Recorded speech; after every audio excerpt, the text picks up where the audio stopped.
All right, welcome everyone to a very bizarre event for us. Obviously, for anybody watching, we have the candidates here live, and the reason we did this was so that we could control the sound in the video and so that you could see the candidates in a live setting, which is always very different than a recording that you can do over and over and make sure it's perfect. What we're going to do tonight, we're going to start out with the county commissioners, all three races, go to state attorney, then the U.S. House, then the state Senate, state representatives. We're going to go over the referendum questions that'll be on the Key West ballot, and then the two commissions, city commission seats of Key West, and then end up with the Key West mayor. Each candidate will get 3 minutes, give or take, but we'd like it to be less than 3, to basically tell the audience why they want to run and why you should vote for them. I want to thank Brian Roberts, who supplied that music you've been listening to, and very much thank the studios of Key West. I believe this is their first event since all these troubles, and it's nice to helps us all get back to normal a little bit. Might as well get right into it. For County Commission District 1, Annalise Maddox. This is a partisan race, so this race won't be in the primary, but it will be in the November ballot. But this is a great opportunity for them to get introduced and start campaigning. So Annalise. There would normally be lots of applause and such, but it's all very bizarre. All right, thank you, Todd, and Hometown PAC for having us. Hometown PAC's an excellent avenue for us to understand voters and the voters to understand our issues and issues of the county. If you want, you can take your mask off. Thank you. Sorry. Yes. And issues that we as a county and all the individual communities in the county face. I'm Annalise Maddox, and I'm running for County Commission District 1. I'm running because the county is at a crossroads, and the steps we take now, whether it's regarding climate change, a healthy economy, workforce housing, or post-COVID jobs, will determine our future for generations to come. I've lived in the Lower Keys and Key West for 30 years. I've raised 3 children, born on Stock Island, schooled in Key West and Sugarloaf, and even each attended classes at FKCC before moving on for further studies. I'm a professional engineer with a master's degree in management. I was a member of the United States Navy and Merchant Marine Reserve. But like most of us, I've had a variety of positions in the Keys, from pedal cab driver on Duval Street to UPS hop on, hop off during the season, Christmas season, and managing engineering services, environmental programs, and stormwater at the city of Key West. I've owned my own engineering firm, working from Key Largo to Marathon to Key West. I'm running because I have a unique experience that I think can truly make a difference. As a former executive director of Fair Insurance Rates in Monroe, former chair of the Monroe County Climate Advisory Board, former logistics chief of the City of Key West Emergency Operations Center for significant storms, former member of the Carrying Capacity Study Team, and former charter school board member, I'm uniquely suited to understand our issues and provide a path forward that we can count on. I'm experienced in regional coordination of climate resilience and water resources.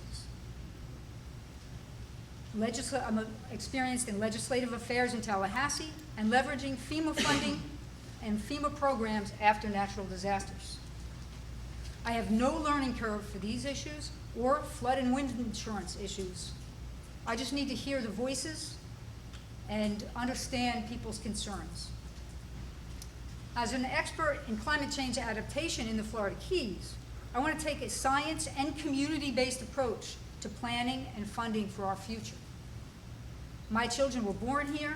They want to raise grandchildren here. I know many of you are in the same boat. So we need to look honestly at our long-term future, make changes now so that Monroe County can weather the storms of climate change, affordable housing, a precarious economy, and all the other issues that we face as a unique island community and communities and as an entire county. I ask you today to consider me as your selected candidate for County Commission District 1. Thank you, Annalise. Thank you very much. we're going to try to keep things moving, but we also want to be respectful and healthy. So Mark Bailey from Goldman's Deli is our sanitizer. Next up will be Craig Cates. Craig is the appointed county commissioner, Republican. Again, this race will be on the general election ballot. Craig, 3 minutes. Thank you, Todd. Thank you, Hometown, for having this. And I want to talk a little bit about myself, introduce myself to the ones that don't know me. My name's Craig Cates. I was born and raised in Key West. Cheryl and I got married right out of high school. We raised our 3 daughters here. I'm 4th generation Keys, so I've seen a lot of issues. I've seen a lot of changes, and I love the Keys and always been involved in the Keys. I own several businesses here, so I know what the business community is going through and what the residents are going through. We sold our businesses. We own Cates Automotive. We own 2 car dealerships. We own Napa Auto Parts Store. We owned a machine shop. I'm a mechanic and master machinist was my original trade. We sold that, basically retired back when we were about 52, and we started to travel a little bit, and then I realized that, I really want to get involved in our community and give back. So I ran for mayor, was elected mayor first time, was elected for 5 terms in a row till I was term limited out, giving back to the community. Cheryl and I are very involved with nonprofits, to children, all through the community. So when that was over, I decided I want to run for the county commission. I've been working on this for about 1.5 years to run for this commission, learning, speaking to the people, understand the issues. I was fortunate enough to be appointed by the governor when Danny Coolidge decided to resign 11 months earlier. So the governor appointed me because he knew that I had the experience and I could go to work day one. I brought the experience of working with the county through the city. I was mayor of Key West through Hurricane Irma, through the recovery, and through the evacuation and preparation. I was a mayor of Key West during the oil spill, so I understand the impacts on our economy and the face that you have to represent the citizens of Monroe County and Key West. So I want to just tell everybody I'm here for you. I have an open door policy. Everybody knows they can get in contact with me. They got my personal cell phone number out there. I've always been open to the public and will continue to do that. I want to continue to represent you, so I hope for and ask for your vote in November. Thank you.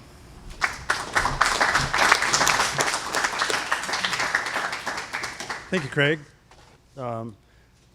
If anybody's out there both streaming and on TV and you have my contact information, would you send me a message just to let us know that it's working okay? And we also have 4 different candidates from 4 different races stuck in Stock Island traffic right now. So we may be moving some of these, we may be moving the order around. We sanitized? All right, for District 3, this is a partisan race, and it will be on the general election. We're going to start with Eddie Martinez, Republican. Eddie, come on up. 3 minutes.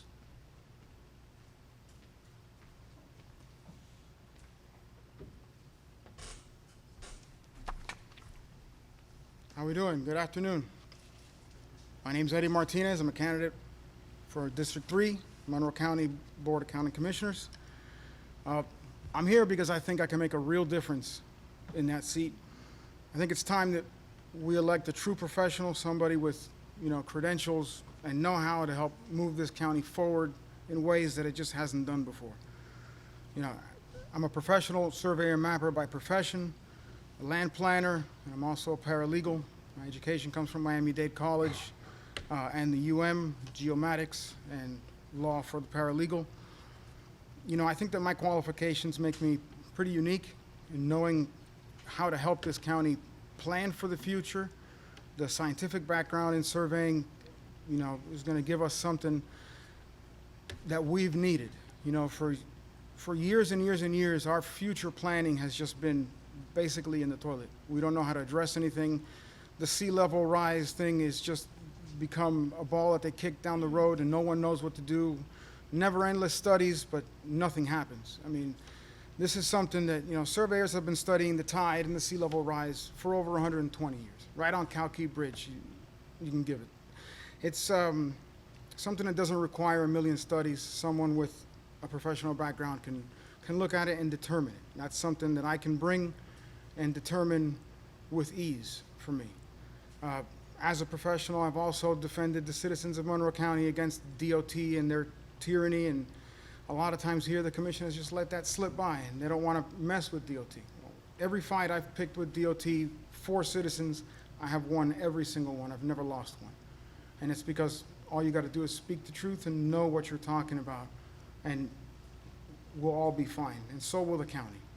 You know, this is something that I know I can do. This is something that I have confidence in doing, and I'll do it because I love it, because I love the Keys, and it's just, this is a great place. This is truly one of the best places on earth. We're in a unique place, you know, geographically. The oceans is something that we got to protect. I'm also a merchant marine captain. I'm also a technical scuba dive instructor, and I think that also makes me uniquely qualified to be able to take care of the oceans and the land. As for FEMA, FEMA is something that I've been yelling about for years. When they brought in the new FEMA maps, no one wanted to pay attention, even though I proved that the way that they were doing it was incorrect. I was shushed by members of the commission and by members of the planners because they didn't want to hear that what they were doing was pulling the wool over everybody's eyes, and they were. And in fact, this whole FEMA thing is something that we probably don't even have to deal with. You know, guys, we're a chain of islands. We don't really retain water, we shed it. And anybody with a technical or engineering or surveying background would know that. You know, you just got to plan for the future, correct planning, and that's something that we just have not done. We need a common sense approach. We haven't had that in a long time. I'm a business owner. I own the state's second oldest engineering and surveying company. They've been around since 1926. It's something that I took on when I was at the very young age of 22 with my wife. And with hard work, we've always been successful. I have 4 beautiful girls, along with my beautiful wife.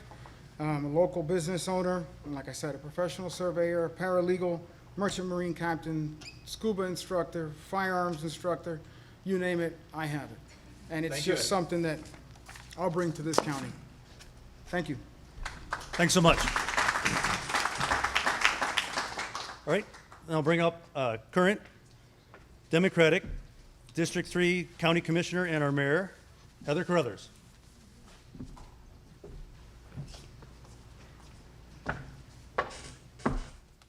You told me to bring this, so I dug it out of the closet. Just so we know who she is.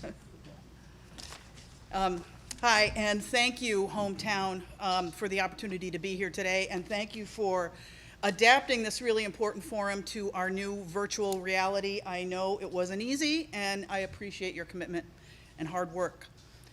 My name is Heather Carruthers, and it has been my privilege to serve as County Commissioner for District 3.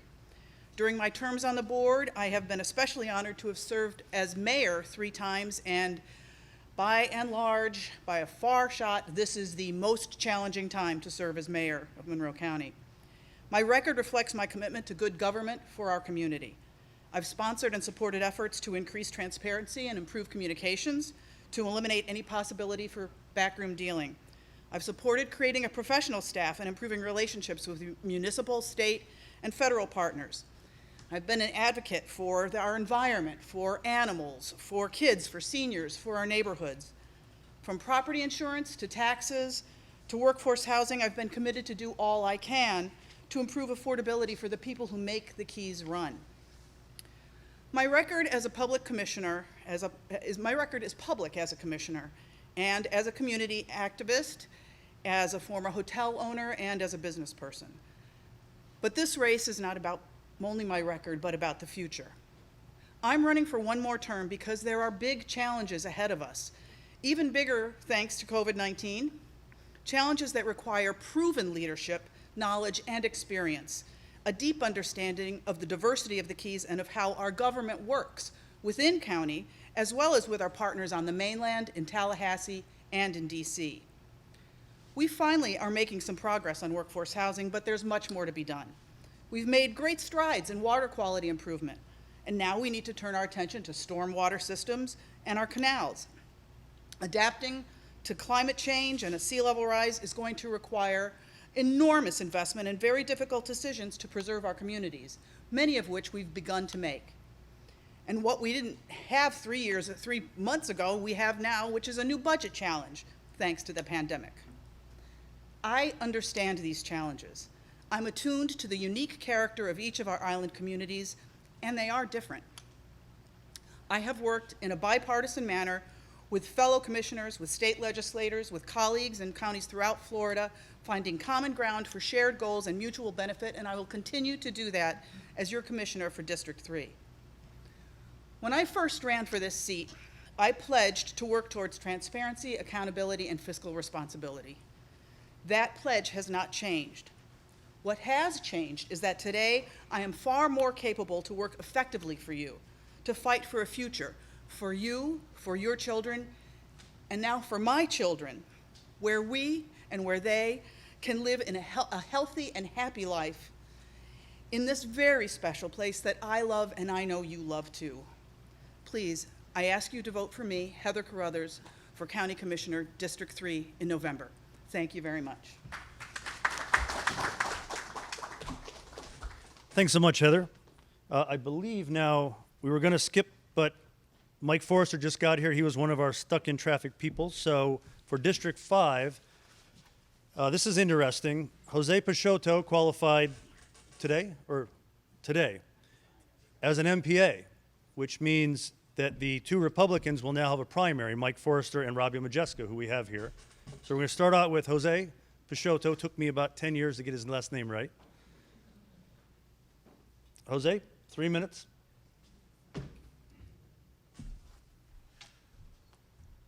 Thank you very much, Home Pack.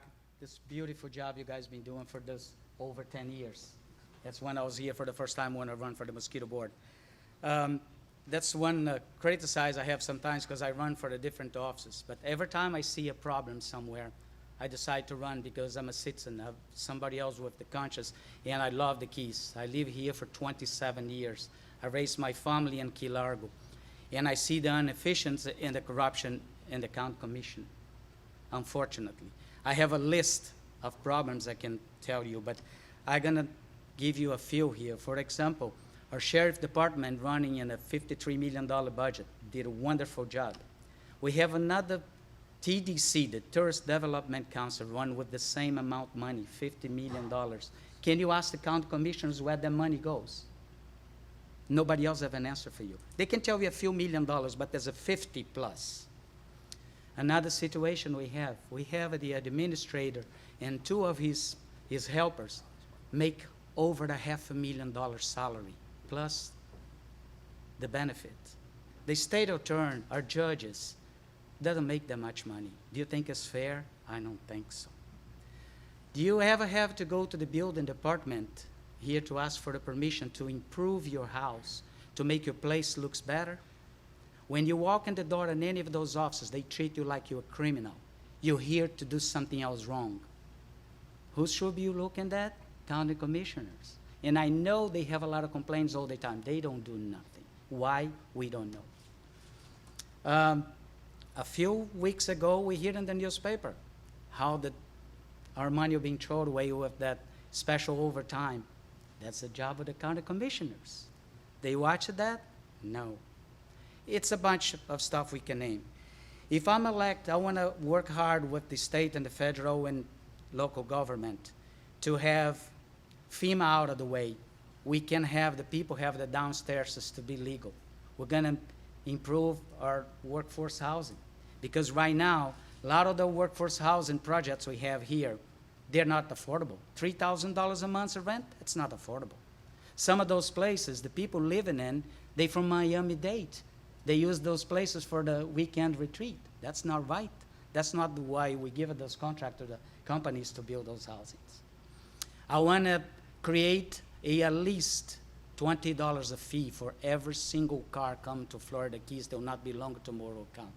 We're going to create a good revenue to put metal detectors in our schools, give the sheriff money to have a K-9 unit to give his officers a better tools to stop the drugs.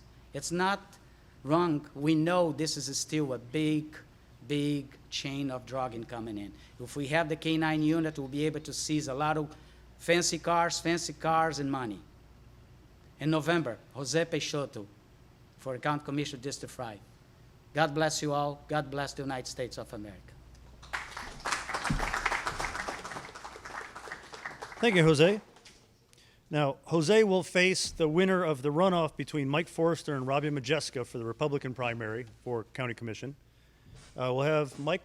Mike made it. He was one of our Stock Island victims. Come on up, Mike.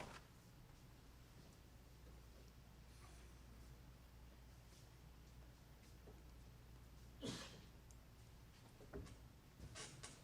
right, thank you, Todd. Good evening, everybody. Sorry I'm late. I felt like I was at Snake Creek Bridge for a minute. My name is Mike Forrester. I'm the current mayor of Islamorada, which, if you don't know, it's a ceremonial position. Luckily, I got the pandemic. I would have rather had Irma, but that's just the luck of the draw, I guess. I'm a 5-term elected. I own Mangrove Mike's Cafe in Islamorada for the last 22 years. I've been a resident of Florida Keys for 32 years. I started in Key Largo, lived in Islamorada, and I live in Tavernier now. I'm running because I have a passion for the Keys. I love where I live, and I love giving back to the community. And to me, it's all about partnerships and relationships.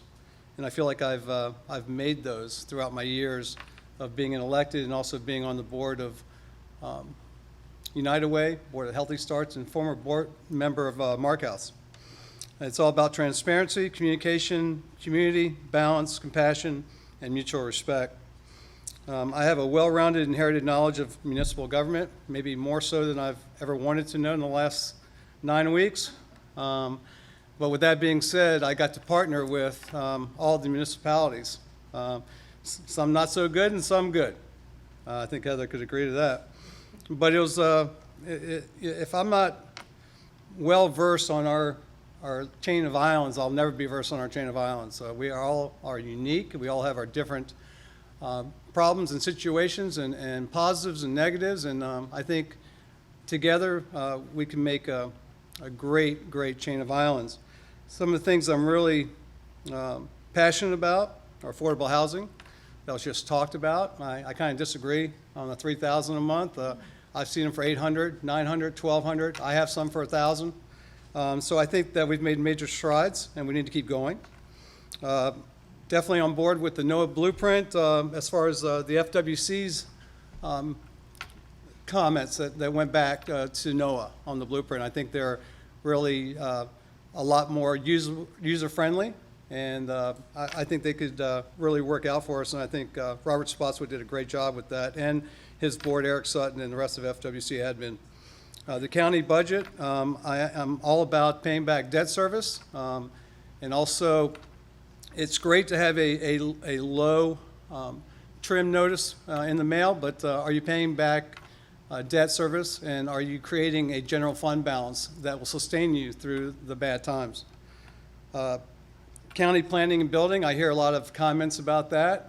I used to hear a lot of comments about that in the village of Islamorada, and we seem to resurrect that, and I'd like to try to help resurrect that in the county as well. Sea level rise, I'm on board with sea level rise. It's not about if, it's a matter of when and how much and what time and how many years. So we need to be proactive. We can't just sit on our hands and leave it to our kids to figure out. Water quality, including coral reefs, Florida Bay, Everglades National Park, and FP&L. I've been harping on FP&L for a long time. I think they're one of the best utility companies in the United States, but one thing they're lacking is their cooling plants, and I'm really worried about our potable water moving forward in the future. So that's what I'm running on. I look forward to your support. I'm very passionate about serving. Don't know why, but I just have it in my blood, and I count on you for your vote, and I appreciate your time. Thank you.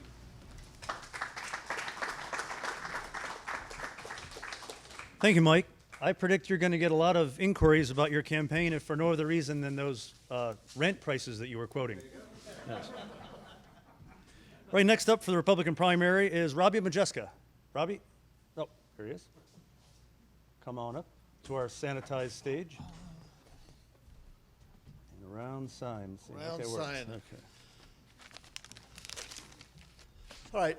I'm Robbie Majeska. You might remember me because 4 years ago I ran for county commissioner for District 5 against Sylvia Murphy.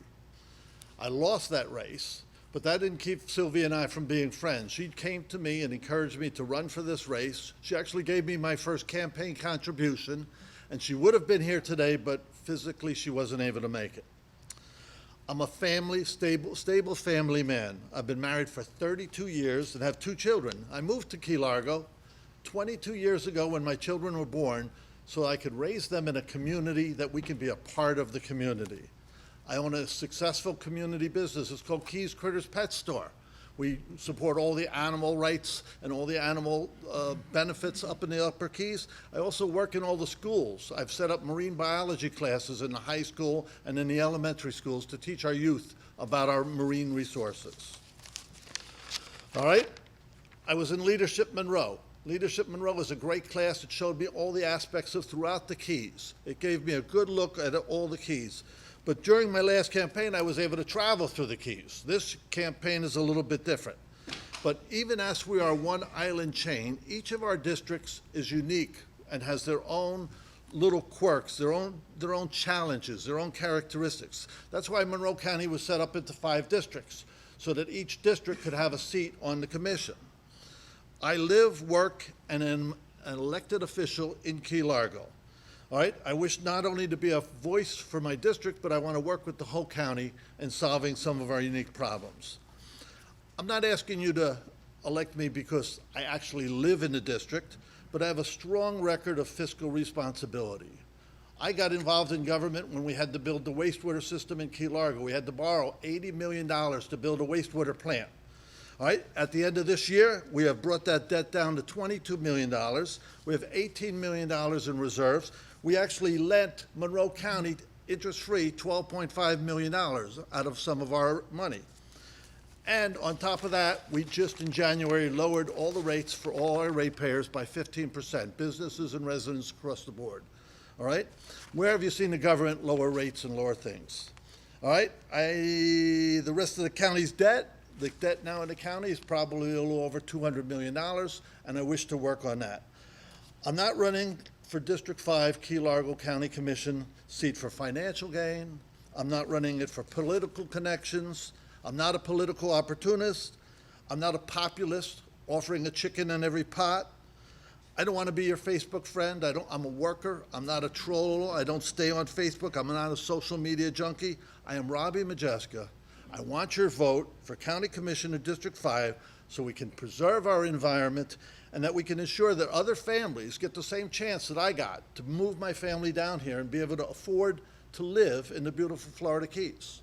So I am in the primary, the Republican primary, August 18th. That's 67 days from today. So please vote for me, Robbie Majeska, County Commissioner, District 5. Thank you.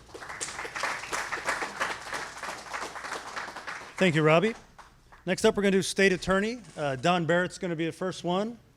While he's coming up, I want to really put a special shout out to Monroe County and that we had this idea to simulcast, I guess, on the county website or the county channels. And they have one guy, Jafan, who has been fantastic to work with, their AV director. We couldn't have done it without him. And I've got a little bit of mixed signal on if it's working or not, so 20 people, please blow up my phone, tell me if it's working or not. The last time I asked, my phone exploded. So with that, Don Barrett. Hi, good evening. Thank you, Todd. Thank you, Hometown, for hosting us tonight and giving us this opportunity. I'd also like to thank the people that are watching for taking an interest in these local elections. My name is Donald Barrett, and I'm running for State Attorney of Monroe County, and I'd like to ask for your vote on November the 3rd. People ask me, what does the State Attorney do? Well, the short answer is that the State Attorney's Office is responsible for prosecuting all crimes that occur in Monroe County. That's everything from murder to undersized fish. I've been practicing law in Florida for 24 years. My entire career has been in the field of criminal law. I'm the former Chief Assistant State Attorney of Monroe County, and I have personally prosecuted or defended virtually every type of criminal case. And I'm ready to lead the State Attorney's Office beginning on day one. While prosecuting crimes, the State Attorney's primary duty is to seek justice. What does that mean? Well, it begins with one equal system of justice for everyone, where no one is above the law and no one is below it. It means that the power of the government is never abused and that it's exercised with restraint, and that you never charge someone with a crime or deprive them of their liberty without a very, very good reason to do so. It means that everyone's constitutional rights are honored at all times. And it means that it's equally important to exonerate the innocent as it is to prosecute the guilty. As your state attorney, I will lead by example. Prosecutions in my office will be objective, they'll be professional, and they'll be ethical. Lawyers in my office will be expected to know the law and to follow it. We will focus our resources on prosecuting violent crimes, crimes against persons, and career criminals. In cases involving youthful offenders, first-time offenders, and certain victimless crimes, the focus will be more on rehabilitation and education. There will be no blanket policies. Cases will be analyzed on an individual basis. And we will work hard every day to ensure that Monroe County is a safe and secure paradise for both our residents and visitors. Some people have suggested to me that the state attorney race should be nonpartisan, and that may be true. While I'm running as a Democrat, I am seeking this position to serve every citizen of Monroe County. I believe in one human family, and that we should focus more on what unites us and less on what divides us. I can tell you that in 10 years as a prosecutor, I never once had a victim ask me what my party affiliation was. They only wanted to know if I could prosecute their case effectively. This race should be about real experience, competence, and good judgment, not partisan politics. If you'd like to learn more about my campaign or you would like to contact me with questions or concerns, please visit my website. It's barretforstateattorney.com. That's Barret, the number 4, stateattorney.com. And again, I'd like to ask for your vote on November the 3rd, Donald Barret for state attorney. Thank you.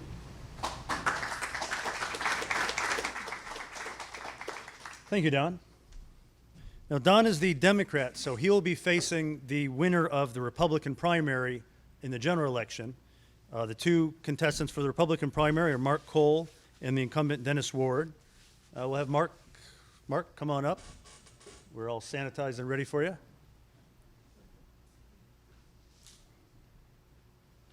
And evidently we are streaming, or we're on the county channels very well and streaming. So let me know if something happens, blow my phone up. Otherwise, I got it. Mark? Thank you, Todd. Allow me to introduce myself. My name is Mark Cole, and I'm running for state attorney. And I'm asking for your vote in the Republican primary on August the 18th. I'd like to tell you a little bit about myself. I'm a lifelong Republican. I've been a resident here in Monroe County for over 32 years, and I've spent most of that time working for Monroe County in their prosecutor's office, 8 years during which I held the same office that I'm seeking now, that of state attorney. I've got a total of 28 years worth of experience working in state attorney's offices. I started off in West Palm Beach right after I graduated college in 1977.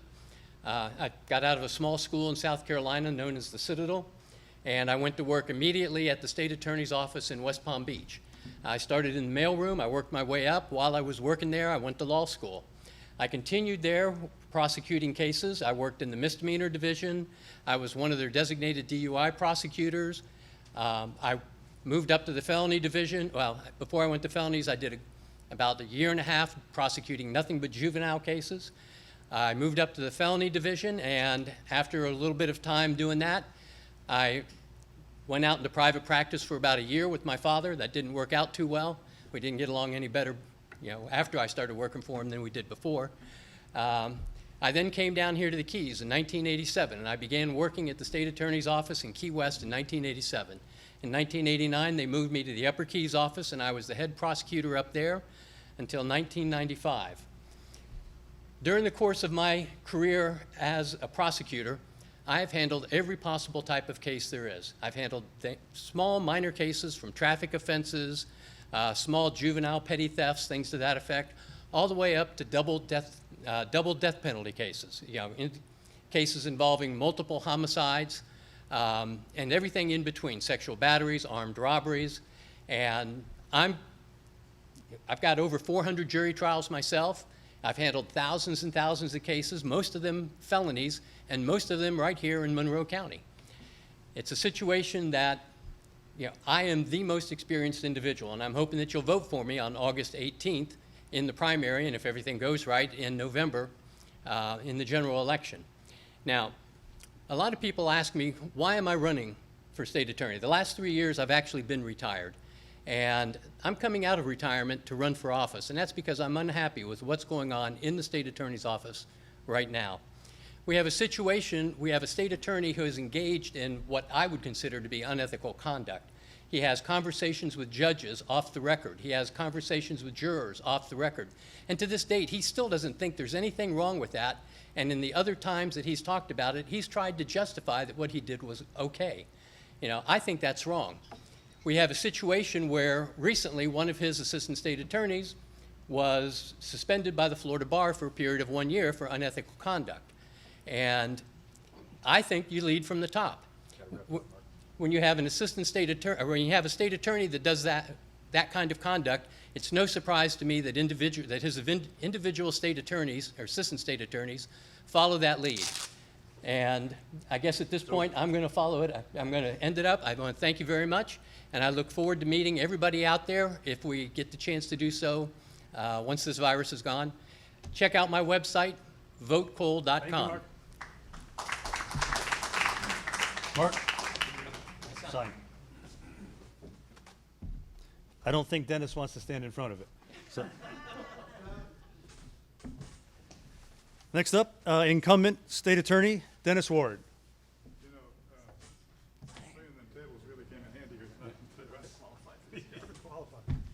Dennis, 3 minutes. Thanks, Todd. Good evening, everyone. I want to thank Hometown and all the people that have taken time out of their schedule to watch this. My name is Dennis Ward. I am the state attorney for the 16th Judicial Circuit, Monroe County, Florida Keys. I've been the state attorney this time since 2016. I beat the incumbent back in 2016. I was also the state attorney and elected 2008 and ran the office to 2012. During that period of time, you may recall the corruption cases that I prosecuted. School theft of school funds, over $1 million.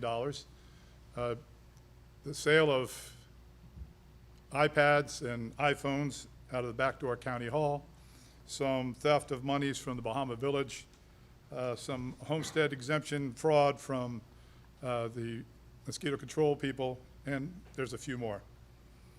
But this time we're running on our record again. Let me tell you a little bit about myself. I'm a United States Marine Corps Vietnam veteran. I went to a school in South Carolina myself. It's called Parris Island, South Carolina. As I said, a Vietnam veteran. I'm a retired law enforcement officer, an assistant state attorney, an assistant public defender, the state attorney from 2008 to 2012. I ran a successful criminal law practice, and I put myself through college and put myself through law school. So that's some of my qualifications. I was also elected in 2014 to the Village of Islamorada Council, served there for 2 years. One of the biggest aspects that have taken place during my time as state attorney is we've reduced the crime by over 30% for the year 2018 and 2019. And that comes with having a good working relationship between my prosecutors and the law enforcement officers and investigators that put these cases together. I sit with my prosecutors every day and discuss various cases with them. And we have some very, very good success. We haven't lost a major criminal case since I've been state attorney. After Parkland, I started, got with Chief Lee on the phone and the sheriff, and started a school safety and security committee to look at the most important factor parents really have in the school system. And you ask them, you say, well, is it the academics? Is it the administration? Is it the sports, what have you? They say, no, it's the safety of my child. So we got together and we looked at different things in the schools that we could improve to make the atmosphere an atmosphere of learning and an atmosphere of safety. And we put in a number of few things. There's enhanced video now, the communications between the police officers' radios and their dispatcher has improved immensely. And now I'm looking towards, I want to get that single point entry in there with some type of metal detectors. I think that's very important to have there. Also, during this term, I instituted a strong policy, including jail time, for violators of our fish and wildlife rules. And it's important to me because I started as a prosecutor back in 2002, and as I went through all these things, I saw that it just kept going, and people kept coming down here and stealing more fish and violating the laws, and they're undersized and they're oversized. So we put that policy in, and man, 3 minutes goes fast, doesn't it? Anyway, Dennis Ward, 2020.com, and I appreciate everybody's attention. Thank you guys for the wonderful Dennis. job you did.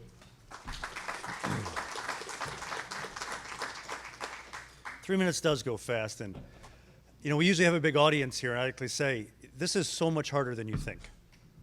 But so while Vanna is sanitizing here, we're going to switch gears here, and we go to the U.S. House of Representatives. We have 3 candidates for this. We have a Republican primary with Omar Blanco and Mayor Carlos Jimenez. Mayor Jimenez was on his way down. I talked to him today, and he had to turn around and go back to Miami for stuff that will probably be in the news tomorrow. So he will not be able to make it, but we do have Omar Blanco and our incumbent, Debbie Mook Powell. I'm going to start with Omar Blanco. Omar, come on up. Bring your sign. We really appreciate you guys being here. Years ago, who would have thought that the U.S. House race would give the keys so much attention? And now I think we've become an integral part of it. So, Omar, 3 Thank you, minutes. sir. Thank you so much. Well, good afternoon, everyone. My name is Omar Blanco, and thank you, Todd, and the Board of Directors at Hometown for putting this great event together. I've been a lifelong Republican. I've lived in Miami-Dade all my life. I'm never a career politician, but more of a committed public servant. You see, I'm a firefighter, lieutenant, and paramedic in Miami-Dade. My wife's a teacher, educator in Miami-Dade County. And we're raising our 2 children, Kevin and Lauren, 17 and 13, going on 25. She's out there right now sending me pictures of the Marilyn Monroe statue out there, But I tell you, my family reflects, I think, the families of most of the folks in our community. I was tested for COVID yesterday, so know that I am safe. I tested negative. But since day one of this COVID pandemic, I've been on the front lines. I've entered homes of folks, and many who have felt that they've overcome by this COVID. It is a difficult time, difficult pandemic, but at this time, we need to be able to make sure we're in the front lines, rolling up our sleeves and getting to work. As I mentioned, also in my career in the fire service, I also have a career in both state, local, and federal government, working to get funding for public safety. As a member of and a president at one point, and 10 years with Local 1403 in Miami-Dade, it was important that we went up there to make sure that we had the federal funding to help fund our fire departments, much of which you'll see is happening now with this pandemic down here. I am also a member of the Urban Search and Rescue Team Task Force 1. We were down here during Irma and providing our services for this wonderful community. And it was my first interaction with not only the people, but your firefighters. I walked into Fire Station 1, it's 2 days after Hurricane Irma hit, and the look on their faces, they hadn't spoken to their families for 2 days. They were in a fire station, didn't know what was going on. Their family didn't know what was going on. I was tasked with delivering the first satellite phone. That was an honor to do that. I'm running because I'm about getting things done. I've done that in my career at all levels, and in the fire service, we don't get a second chance to save a life. It's important that we're prepared. Our training is essential. I'm endorsed by Senator Anita Flores, who is your current state senator. I've worked closely with your state representative, Holly Rasheen, who I saw here earlier today. They can attest to my character and my integrity and my work ethic. But more importantly, they serve as a real model for what it is to represent the beautiful Florida Keys. And that's what I want to deliver for District 26. It's about putting District 26 first. Make sure when someone comes up in Washington, they know what we need, when we need, and how we need it. And the only way to do that is to be present, show up, and have conversations like we're having today. More importantly, not only during election time, but throughout the course. I'm sure my 3 minutes are almost up. Yeah. But yeah, so I ask you to please reach out on my website, omarblanco.com. go to my Facebook, Blanco for Congress. I want you to ask me the tough questions. I want to have that interaction. It's important that we do so and that we keep that a constant. Because if not, we're not going to change what we're frustrated in. Congress has less than a 20% approval rating, and there's a reason why. As Trey Gowdy says, if you want to change the way Washington is working, you have to change who you send up there. I ask for your support August 18th in the Republican primary to be your next congressman in District 26. God bless you, and God bless the beautiful Florida Keys. Thank you, Omar. And now our incumbent, Congresswoman Debbie Mucarsel-Powell. And if you're out there timing, I don't want to hear he went over 3 minutes. These are tough times, and this is probably an impossible time to be campaigning when you can't campaign. Can you imagine running for something you can't go shake hands and shake babies and all the things you've got to do? But so we're trying to be as liberal as we can with time and still respect everybody's evening and get you out to dinner. So I've wasted enough of mine or wasted enough of yours. Debbie, it's all yours. Good evening. Thank you so much. So good to see all of you. I am Debbie Mucarsel-Powell, and I'm so honored to be your Congresswoman in the U.S. House of Representatives. For those of you that don't know my story, I'm an immigrant. I came here when I was 14 with my mother and my sisters. My mother did not speak the language. She worked 2 jobs, went to school day at night and on the weekends to learn English, and I started working at the age of 15. And I was very fortunate that through our hard work, I was able to get the opportunities to bring me in front of you today. I was able to get a scholarship to attend college, and I've dedicated my entire career working in this district to lift up our community, to work on the most pressing issues, which are lack of access to health care, our environment, making sure that we have an affordable place to live, and making sure that people are able to put food on the table for their families. Now, we are living through the most incredible public health and economic crisis, and an unprecedented crisis. And I have to tell you that what we've seen through COVID-19 is how fragile our economy, our healthcare system, our education system truly is, which is why I've led the fight in Congress to make sure that we pass significant funding to put $1,200 in the pockets of American families. We passed over $700 billion to support small businesses. We were able to fix the provisions that did not include those really small businesses that we have here in Key West. My bill, which provides treatment for COVID-19 treatment and testing, actually passed in the House of Representatives through the HEROES Act.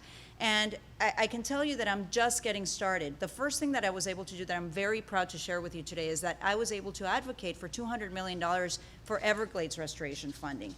I became the vice chair of the Water Subcommittee, where we were able to introduce legislation that would provide green infrastructure projects for our water infrastructure. I brought the most funding to the Keys Water Quality Improvement Act in the past 10 years to make sure that we protect our water quality here in the Keys, which is not just good for our environment, but it's also good for our livelihood and for our economy. One of the things that I'm very proud to be working on right now is actually a transportation package that we will be voting on the House of Representatives. I've been working on this even before COVID, and we're going to be able to put that economic engine and that capital so that we can create almost 10 million jobs in the next 5 years, and it takes into account sea level rise, resiliency, our infrastructure that is crumbling, our bridges in the Keys. We have 7 bridges that we have not been able to actually take care of that connects us to the mainland. So what I want to say is thank you to all of you that believed in me. It was a very close race.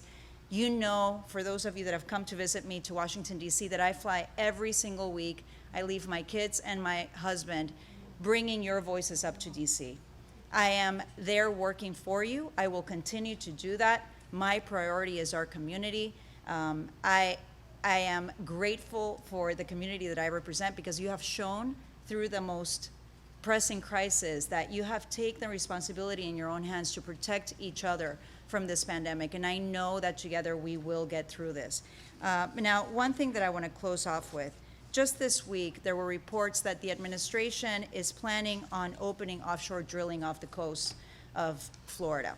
And I want to close by saying that I will not allow any offshore drilling off the coast of Florida while I'm in Congress, and I hope that all the candidates that are here today join me in that effort. Not under my watch. Our environment is precious. I'm working for you, and I hope I earn your support again in November. Thank you so much.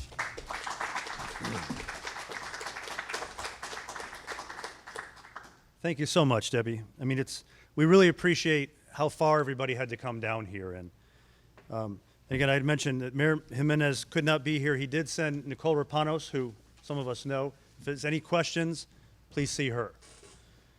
Let's move on to State Senator, District 39. Before I do that, I want to do a little shout out to Two Oceans Digital. They're the reason you can see us tonight. It's good to see the candidates, probably not good to see me, but they've been with us since the beginning, and we really appreciate it. So for State Senate, District 39, again, this is a partisan race. There will be a Democratic primary. Two Democrats, Javier Fernandez and Daniel Horton Diaz. Javier, you're first. Come on up.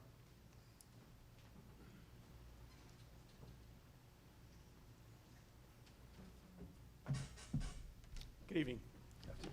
Good evening, everyone. My name is Javier Fernandez. Todd, thank you for putting on this forum and the hometown as well. It's an honor to be with all of you today. I have the pleasure of representing District 114 in the Florida House currently. I'm a native of South Florida and grew up and was raised in Senate District 39 in the Tamiami Lakes area. Today, I'm the proud husband of my wife, Anna Maria. We've been married for 15 years and proud father of two children, Lucas and Susanna, both of whom turned 12 and 10 yesterday, so we look forward to celebrating the rest of their birthday weekend here in Key West. I'm a lifelong Democrat, which has not always been easy, being a Cuban American, and proud to have the support of my state and federal colleagues, in particular State Senator Annette Taddeo and our own Congresswoman Debbie Mukersel-Powell. I'm running to provide what I hope will be competent, thoughtful, and experienced representation of this district, experience that I draw from a lifetime of working in the philanthropic, private, and public sectors. While I'm not from the Keys, I look forward to getting to know this community and loving it as much as all of you do. And I'll do that by working, as I have in the Florida House, with your local leaders, prioritizing their issues, listening to their concerns, their needs, and advocating for them in Tallahassee. I will at all times work in fashioning the solutions, first and foremost, to respect what should be a hallmark of our governance, which is local control, something that has been constantly under siege in Tallahassee. Look forward to working with all of your elected representatives to preserve local control so that we can govern ourselves at all times.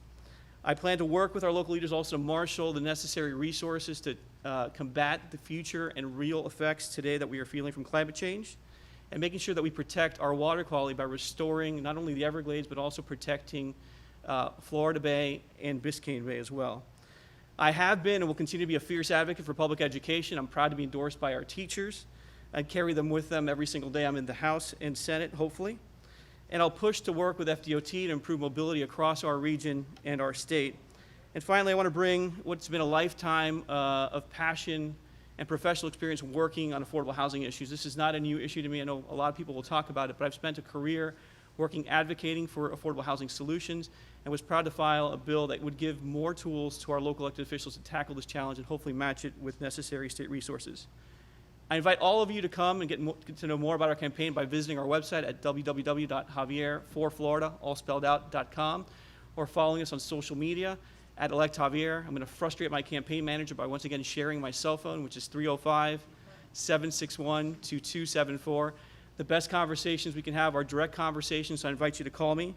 And lastly, I want to thank you for the opportunity to be here this evening and share just a little bit about myself with you. My goal in running and hopefully winning the seat is to build a joint legacy we can all be proud of, that we can leave to our children and grandchildren. And I invite you to hopefully honor me with your vote, both on August 18th and again on November 3rd. Thank you very much. Thank you, Javier. Next up, once we get sanitized, hold back, Dan. It'll be quick. It's the new normal. If he's this good at this, can you imagine what Goldman's is like? Clean as a whistle. Yes. So, all right, next up, Daniel Horton Diaz. Daniel. Yes, sir.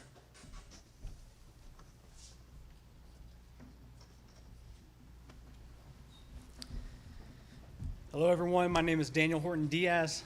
Most of you know me as Dan. Tonight, I want to talk a little bit about promises made and promises kept. There are a lot of really important things that I've learned over the past few years, and making sure that you keep the promises that you make is right there near the top. Many of you know me. I ran back in 2016. I ran for the State House. I ran against Holly, which is not easy down in the Keys. Anyone down here knows that. But I made a lot of promises. And one of the promises that I made was that I was going to fight for this community, that I cared about this community, that your issues were my issues, that I wouldn't forget about you, no matter what.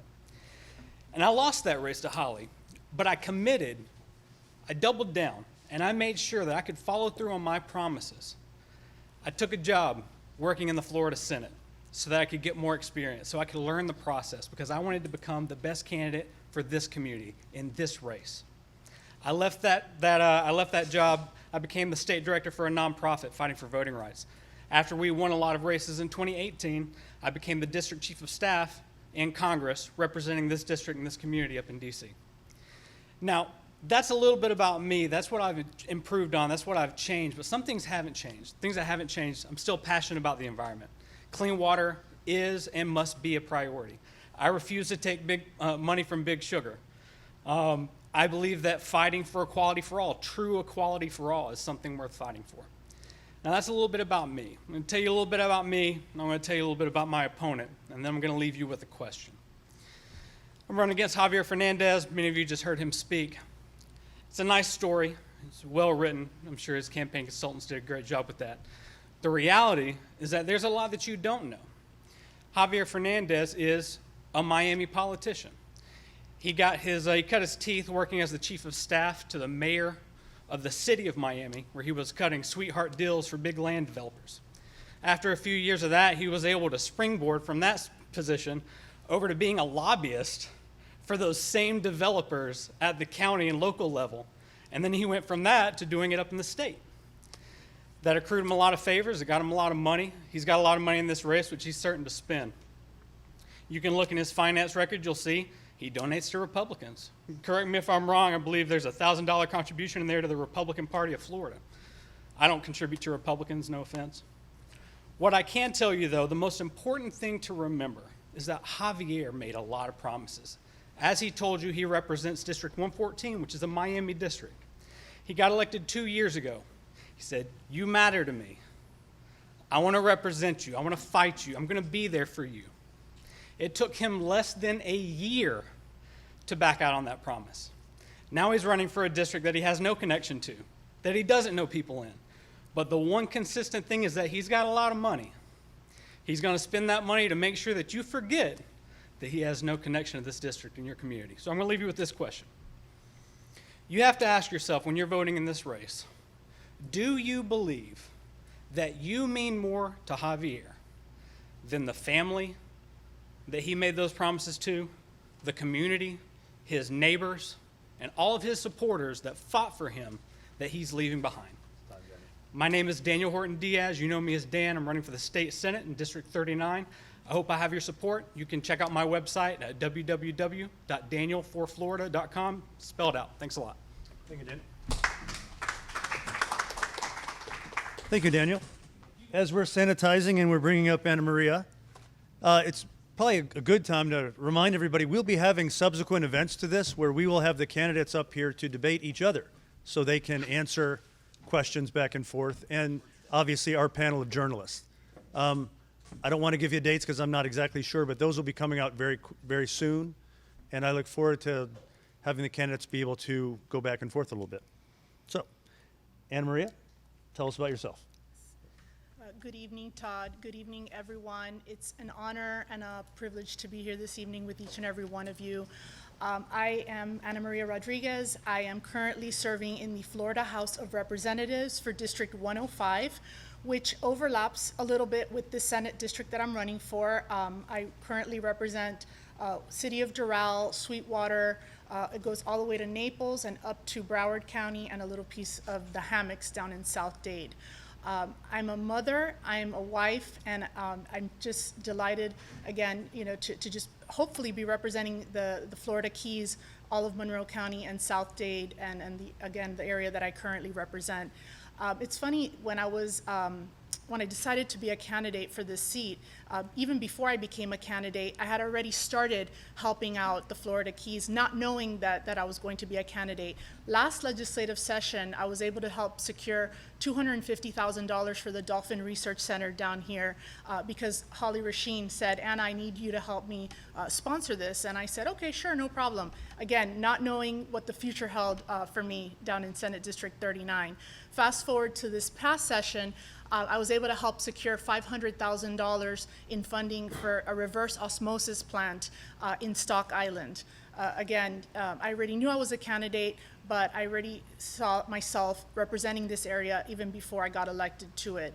I was also able to help get $1 million in funding for an affordable housing project in Windley Key, which is in partnership with Habitat for Humanity. So I think when you look at people that you're going to be electing and people that you want representing you, you want people whose actions speak louder than their words. My actions have already spoken for me, even before I've even started representing this area. I have the privilege and the honor of having Lieutenant Governor Jeanette Nunez, who has endorsed me. I also have Representative Rasheen's endorsement. She just announced it yesterday, and I'm very, very proud to have that.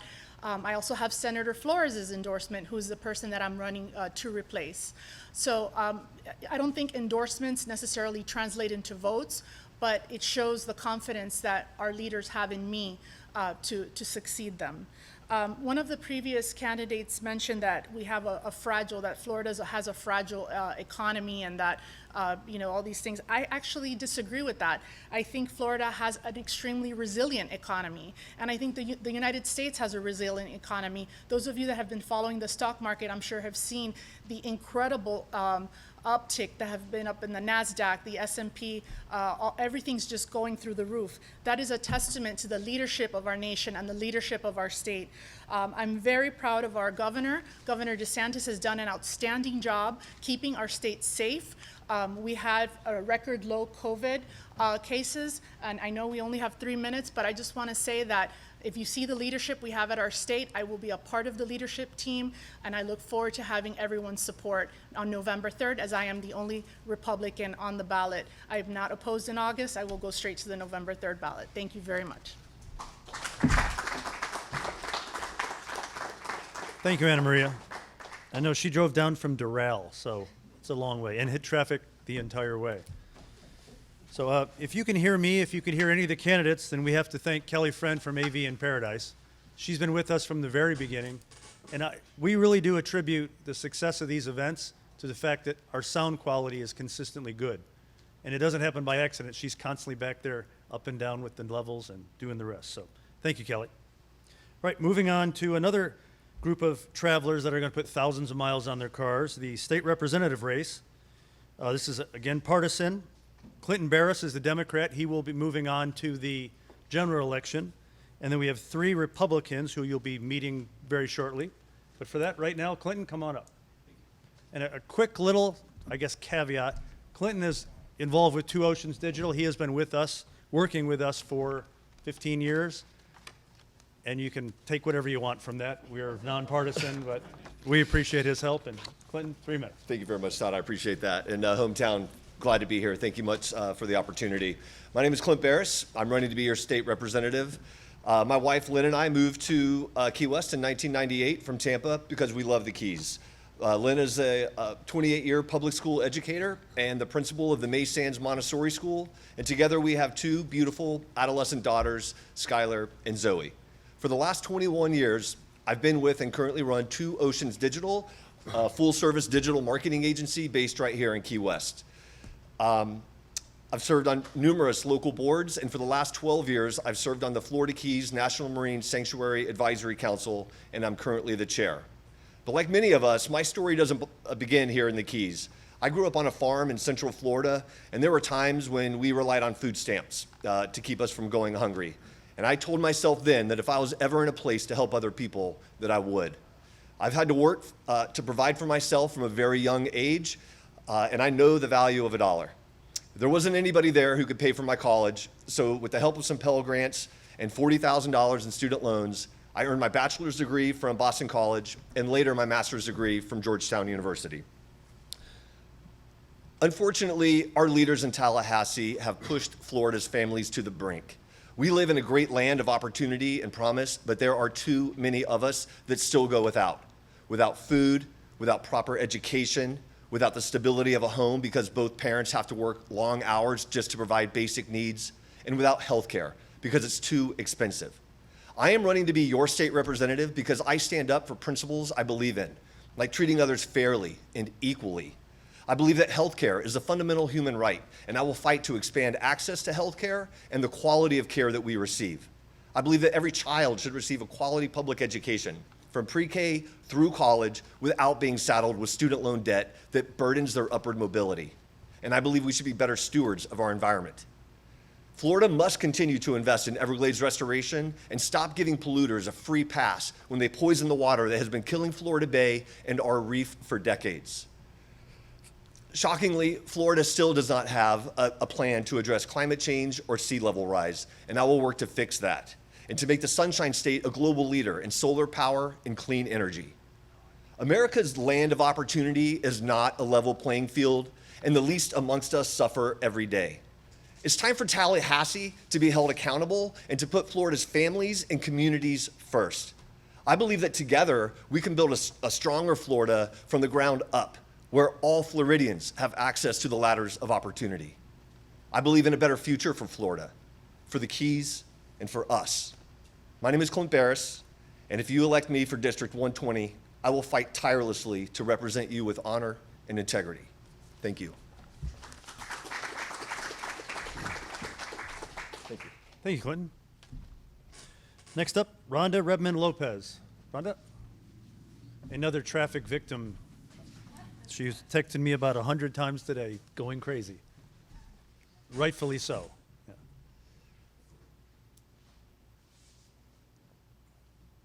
Not 100 times. Rhonda. Hi. Hey, Clint, try to get that video up I sent to you about my candidacy if you can. Mine's the only one missing. Thank you, guys. I'm Rhonda Redmond Lopez, your candidate for Florida House District 120. I want to thank Todd and Hometown PAC for having all of us here today and the candidates here and for hosting this event in our beautiful southernmost city of Key West. I'm happy to be here and humbled and honored to be speaking with you today. I'm very happy to share with you today that I'm the only candidate out of the field of 4, including the Democrat candidate and 2 other Republican candidates, that actually certified to be on the ballot by you, the voters, by petition. I know it was tough to do because we did have the COVID virus that made it a little bit tougher, but where there's a will, there's a way, and I'm a person that when I set goals, I attain them, and I do not let obstacles get in my way. I feel like that anytime we set a goal, if we do not attain it, it's a failure. And when I set goals for Tallahassee, just like I set goals to get petitions, I will attain those goals as well. I attribute this goal and this goal-seeking mentality of mine to the fact that I'm a small business owner. I encounter obstacles every day in my business. We electrify power companies. We deal a lot with natural disasters and hurricanes. And if I let an obstacle get in my way each day that I face, I wouldn't be in business. So I want to pledge to you that I will definitely work hard for you and attain any goals that I set out and any legislation that we need for this wonderful District 120 to be attained. I will make sure that is taken care of. As far as me, about me, I am a committed person. I've been married to the same man for over 25 years. He's a retired Top Gun fighter pilot, United States Navy. I have 2 beautiful children, Ben and Noah, recent graduates both of TCU and Johns Hopkins University. They're both working in the private sector currently. I feel very blessed. I am the daughter of a lifelong public school teacher of close to 50 years, the daughter of an Army veteran, Korean War. I'm the granddaughter of a naval officer buried proudly at Arlington Cemetery and the niece of a recipient of the Medal of Honor, the highest honor that you can receive in military service. So you can tell I will not forget our veterans, and they will always be in my heart. My family has had a presence in Sugarloaf Key since 1971. We own multiple fishing world actually world records there. We have 3 world records there, and we currently live in Key Largo at the Reef. Okay. I want you to know that when I go to Tallahassee, I want to carry a small business perspective. There's way too many attorneys and way too many career politicians in Tallahassee. We are more sensitive as small business owners to the needs of the common man and the small business. There's 3 E's: environment, economy, and education that I will champion on. May God bless our veterans, may God bless you, our military, and God bless the United States of America. Thank you. Thank you, Rhonda. Next up, Jim Mooney. Come on up, Jim.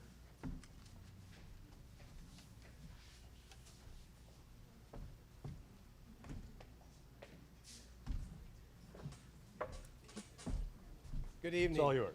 Good evening.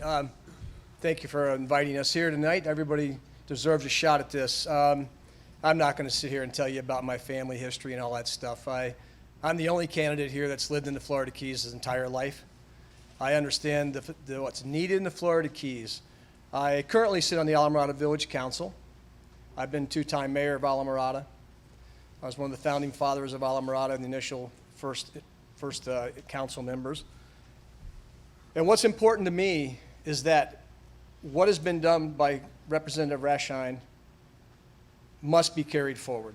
When we talk about the Florida Keys, it really boils down to what do you know about the intricate parts of of how this Keys work.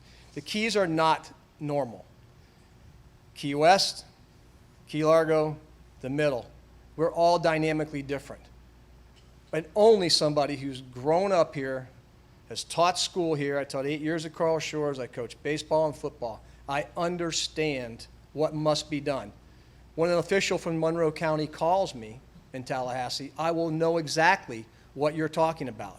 I will have no doubt in my mind what will need to be done to continue to make Monroe County a great place to live. I have a degree from the University of Miami. I've raised my children here. I love where I live. I absolutely love where I live. I wouldn't be doing this otherwise. I'm not a politician. I hate this kind of thing. This is not who I am. And anybody that likes this, you have to be out of your mind because this is not fun. But what is fun is when you serve the public. And that's what I've been. I sat on the first board to take stock in children. I've been the president of the Women's Council of Realtors of Monroe County.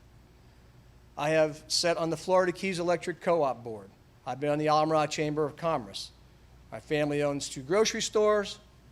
My son is now running a grocery store. My daughter lives in Palm Beach, where she met her husband at FAU. My son is an FSU graduate, unfortunately.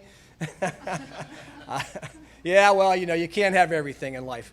But at the end of the day, what this boils down to is what do you know about who you're representing?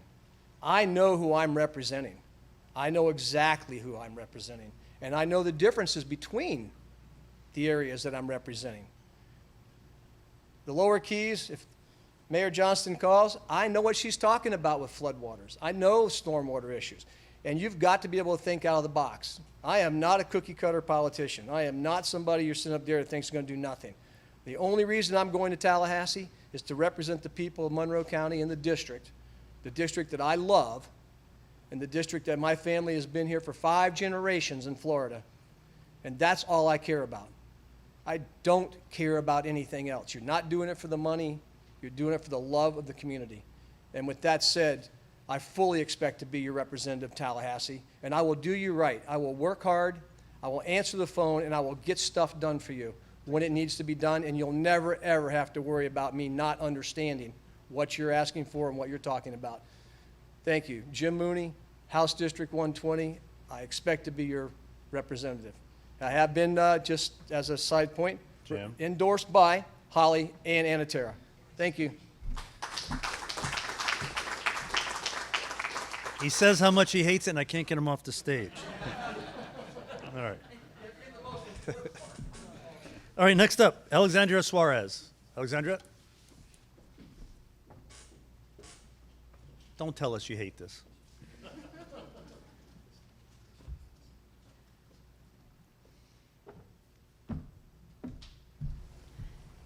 Thank you. Good evening, everyone. Thank you, Hometown, for setting the stage so that viewers can learn more about the candidates. I am Alexandria Suarez. I am a Republican candidate running to be your next state representative in District 120. I am new to politics, but I am not new to success from hard work. I began as a public middle school teacher for 10 years in Miami-Dade County. I had 4 children who are now 20 to 31 years old, and so I could not continue on a teacher's salary. So I entered the healthcare sector and pharmaceutical industry. Coincidentally, this brought me across our entire district. So from the mainland to Key West was my territory. Over 8 years, every 3 weeks, I would work my way down and I would work my way back up. And that's what I did until 2013, when I had the opportunity to fulfill a lifelong dream. I became a lawyer and I opened up a healthcare and family law solo practice in Homestead, where I currently reside. Earlier this year, I accepted and am very humbled and privileged to be working as a Monroe County Assistant State Attorney out of Marathon.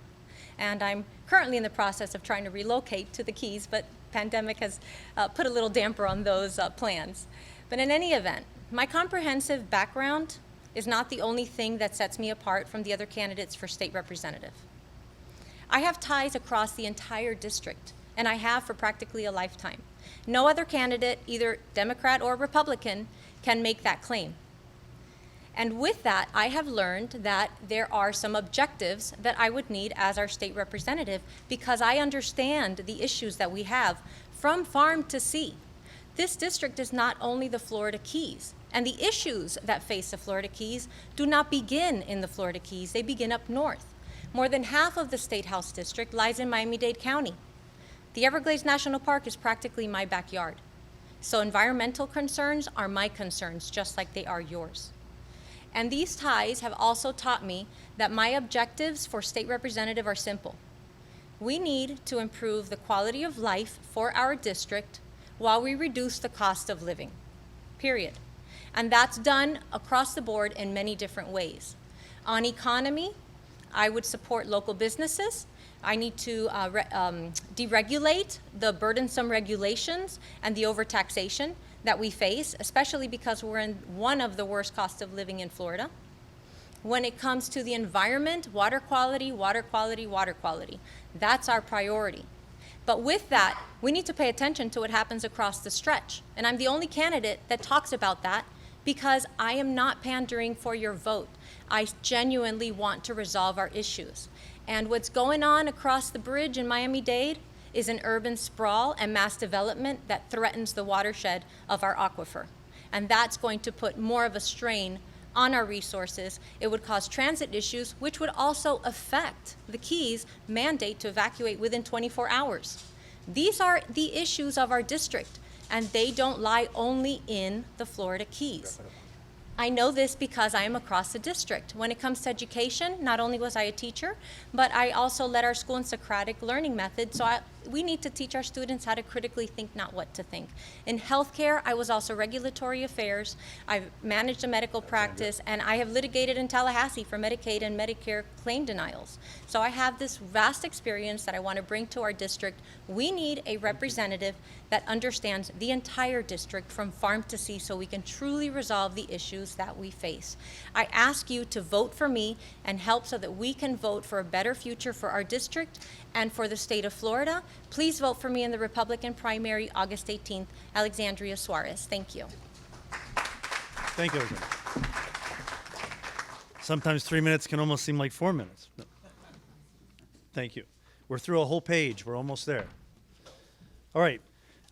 We're coming up to the City Commission and the Key West City Commission and Key West Mayor races.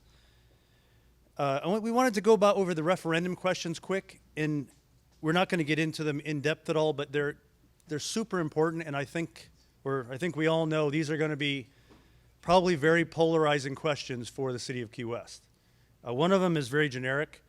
It reads that in the event of a public emergency, shall the City Commission be authorized to issue bonds payable from revenues other than ad valorem taxation upon a supermajority vote of the Commission? We'll have somebody explain that, and that one's a little drier than the other ones. But it's important to know that will be on the general election, and it is important because it's a change to the charter that allows the city to do things. probably a lot more contentious are there's going to be 3 different questions, and voters can vote for all 3 of them. They can vote for 1, 2, or 3 of them, or none of them. But they probably are going to shape the future of Key West. I'll read the summary of them, and then we will, I'm sure, have a long discussion about this going forward once the sides sort of sort themselves out. But the 3 questions that will be on the ballot in the general election in November are, one is limiting persons disembarking from cruise ships to a total of 1,500 persons a day. That's one separate question that you'll say yes or no to. Second question, prohibiting cruise ships with a capacity of 1,300 or more persons from disembarking, period. The last one is to give priority to cruise lines with the best environmental and health records. Like I said, I just wanted to throw those out there because they could even be defining parts of our city elections. And I imagine that if you're a candidate, no matter what you're doing, you're going to be asked about these. So we should all be very familiar with them and the ramifications going with that. And I would expect that you'll see a lot of lawyers involved as well. So on that cheery note, let's move on to the City Commission seats. First up, City Commission seat 2. We have a challenger is Kimball Ingram, and the incumbent is Billy Wardlow. Kimball, come on up. Where did he go? I know he's here. Oh, Kimball.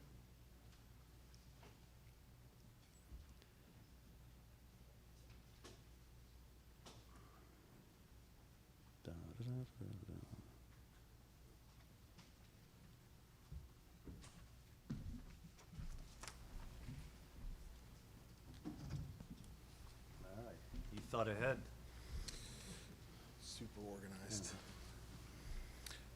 My name is Kimball Ingram, and I'm asking for your vote for Key West City Commission.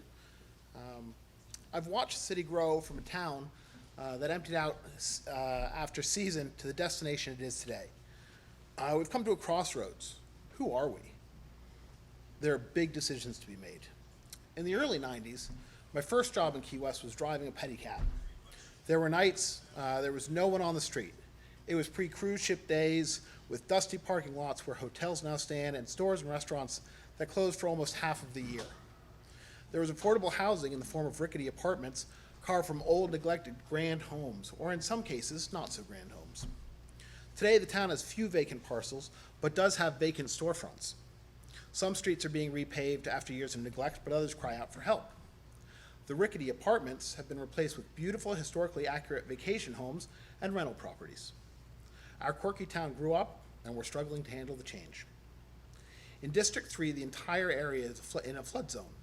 The cost of insurance keeps rising, making it more and more difficult for the working community to find a home for the young families. The generation wanting to retire has challenges with healthcare and community services. How do we safeguard what we love about Key West? We start by defining who we are. Are we a slightly quirky small town of roughly 27,000 people who have cruise ships but aren't overwhelmed by them? Can we be creative with housing through tax incentives, relaxation of how a single family uses their home and land, or must we always talk about the limited rate of growth ordinances units while watching new resorts spring up using magically obtained ROGO units? How is the development of Stock Island going to affect Key West, and how can we integrate those two? How can we ensure traffic through Newtown is controlled and our kids can still cross the street and get to the ocean?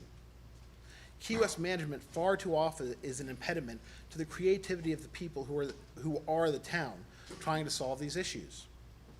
The entrepreneurs, the artists, the musicians, the charities, the hospitality workers, and the small businesses who want to make the town more amazing but are constantly burdened with arduous costs and regulations. Unless you're the money few, how can you work with the current rules and drawn-out permitting process? The very people who are the energy of the community so often face extra hurdles in fixing their homes, improving their property, or safeguarding landmarks through inconsistent regulations, heavy-handed enforcement, arbitrary rules, or staggering costs for simple and practical solutions.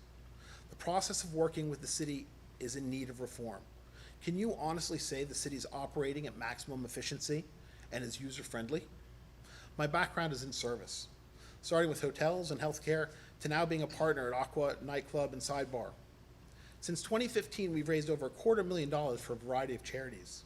I was named A.H. Monroe Person of the Year in 2018 for service to the community, and giving back to my community is what my family and team are all about.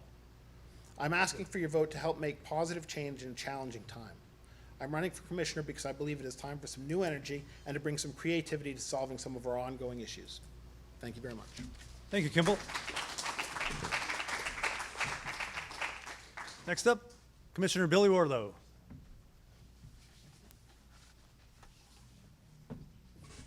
Oh. I knew someone would do it. This from the incredibly organized guy. Yeah, I did on purpose. I know, I'm kidding. Billy, sorry for that little distraction. That's okay. Good evening. For all those who don't know me, I'm Billy Wardlow. I'm your District 3 Commissioner and the Commissioner for all of the City of Key West. I'd like to thank Hometown PAC for giving us, the candidates, the opportunity to speak tonight. I've been married for 48 years to my wife, Debbie.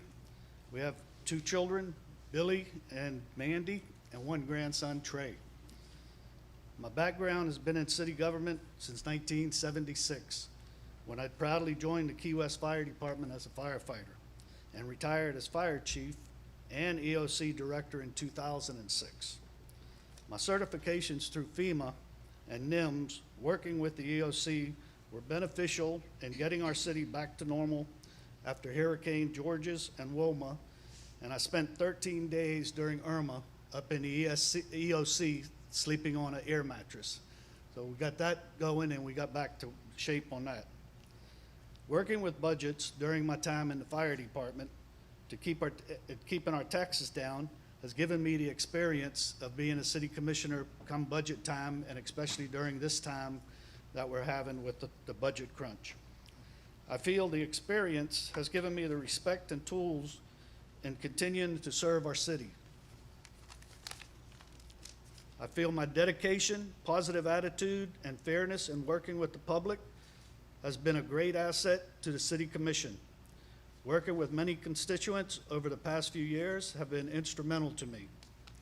Some, but not all, of the accomplishments during my time on the commission include the Coffee Butler Amphitheater, the Truman Annex Water Park, Powell Gym, which is located now in the center of the city behind City Hall, which is a big accomplishment because now kids from all over the city can utilize it. Cozumel Park, which is in District 3. We also have a water park out there. We have the safe sidewalks to school down Duck Avenue. That was done a few years ago when Annalise was our engineer. And we have Duck Avenue was also repaved. We started repaving roads, Duval Street. Simonton Street is getting done now, and 20th Street is getting done. We've been putting aside about $1 million a year for roads, and then we moved it up to $4 million a year last year, and that's where it's at. I gotta see my time. Garden View Apartments on College Road, and last but not least, and closest to my heart, is the Old Town Fire Station on Simonton Street, which I led the way to get that built, and I'm very proud of it. In closing, I would like to thank our community for their patience during the COVID pandemic, and together we'll get through this. Please remember to vote on August 18th. You can contact me with any concerns at 305-296-2723 or email me at billywardlow2020@att.net. Anytime you need anything, just give me a call, and like I say, I'm a commissioner for the whole city of Key West. Thank you very much, and you all have a good night. Thank you, Todd. Thank you, Billy. All right, moving on to City Commission seat 6. We're going to have Ryan Barnett and Clayton Lopez as the incumbent. Ryan, come on up.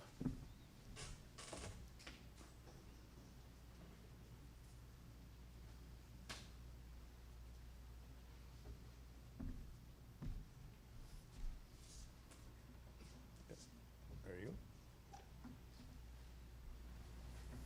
Good evening.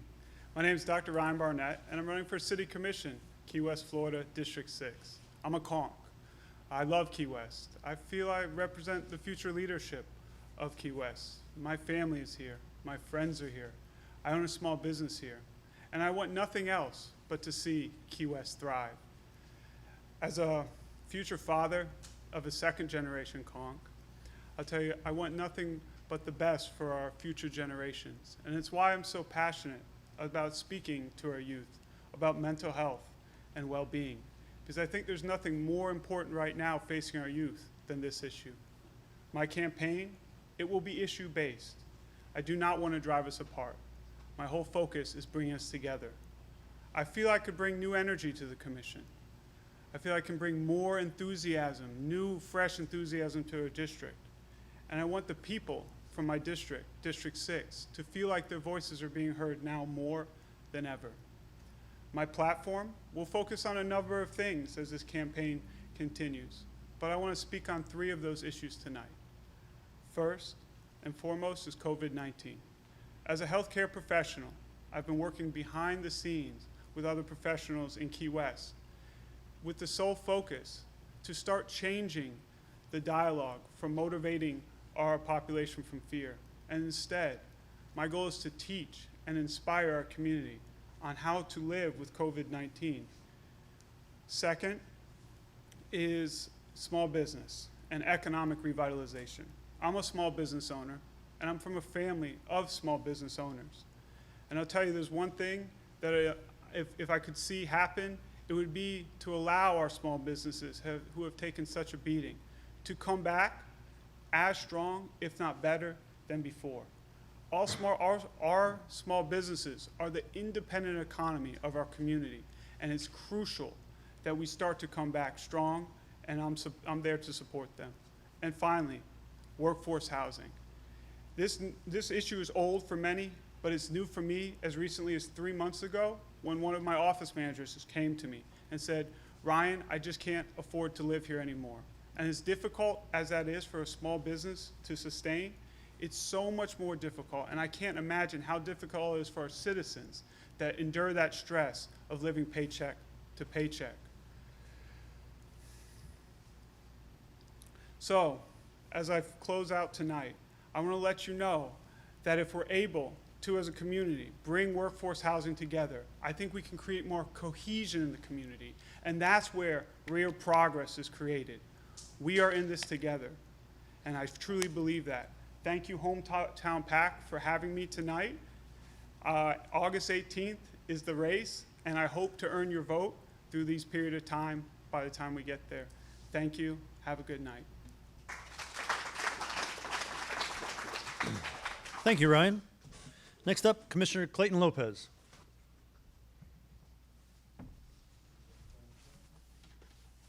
Mark's arm is going to be like this big by the end of the night. Clayton? Good evening. I want to thank Hometown and, of course, the studios as well for having us here to be able to do this. I just so greatly appreciate it. Most of you already know me. Some of you know me well. Some of you know me because we've worked on some community projects somewhere, either with myself as commissioner or just as a fellow citizen.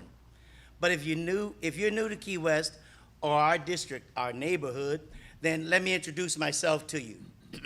My name is Clayton Lopez. I am the District 6 Commissioner. There'll be no need for a learning curve because when I was first elected, 2 weeks before Hurricane Wilma hit Key West, it was called the 100-year storm at that time. That was my learning curve. I'm proud to have played a leadership role in getting our city back together, though it took almost 5 years to do it.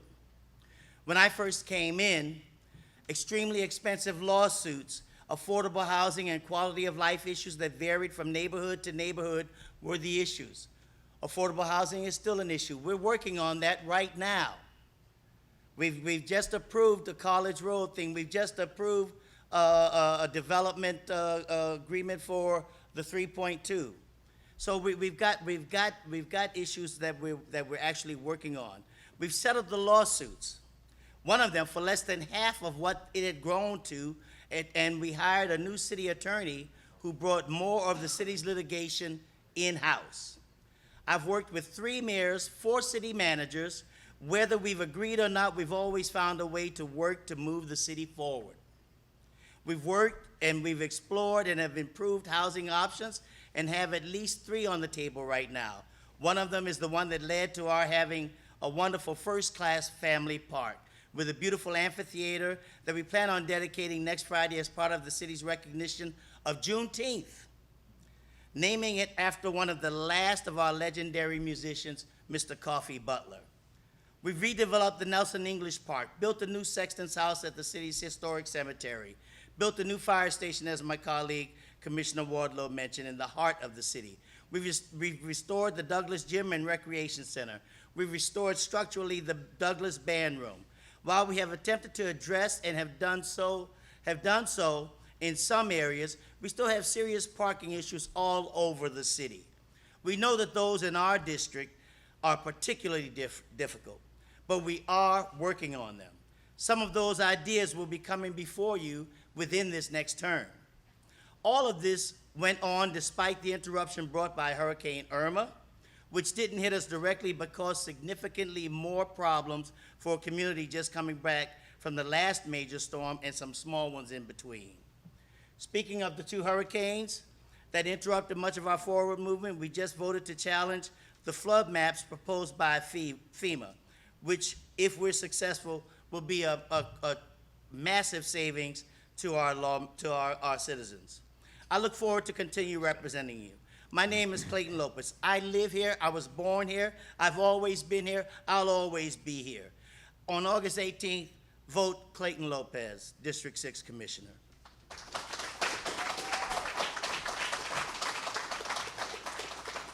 Thank you, Clayton. Clayton, a little advice. In the future, you need to learn to project a little more. So, all right, moving on to the Key West Mayor's Race, which this should be quite the race. And before this will be our last event of the night, I think we've kept the time pretty good. A little slight correction and sort of ask. We started as Hometown PAC, and then we got rid of our Political Action Committee moniker and legal status quite a long time ago. And we're now technically a 501c3, so we're a tax-deductible nonprofit, which means you can donate to us and write it off your taxes.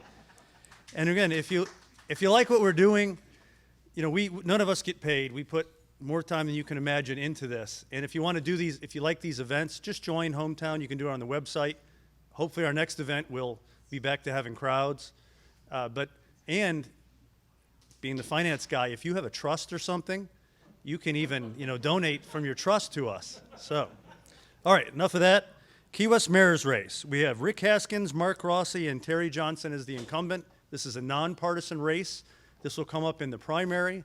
If nobody gets 50% plus 1 vote, then it will go on to the general election. There's a lot of issues going. This is about as tumultuous time as most of us have ever lived through. So let's just get right to it. Rick Haskins. Rick, come on up.